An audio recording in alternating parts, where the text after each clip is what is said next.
বাচ্চারা প্রস্রাব করে তোশক ভিজিয়ে ফেলে, এক্ষেত্রে তোশক পাক করার উপায় কি? তোশক তো ধোয়া সম্ভব নয়।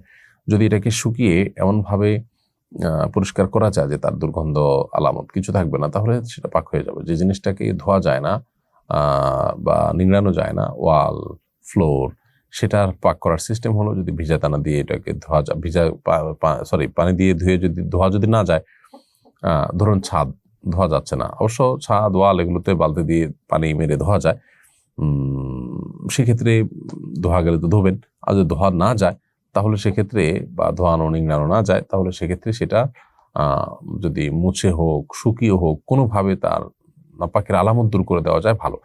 তোশকে যদি আলামত থেকে যায়, গন্ধ থেকে যায়, তাহলে সেক্ষেত্রে সেটা পাক হবে না। তবে তার সেক্ষেত্রে যেটা করতে পারেন, তার উপরে বিছানা চাদর, কাঁথা, অন্য কিছু বিছিয়ে আপনি শুইতে পারেন, ব্যবহার করতে পারেন, কোনো অসুবিধা নেই।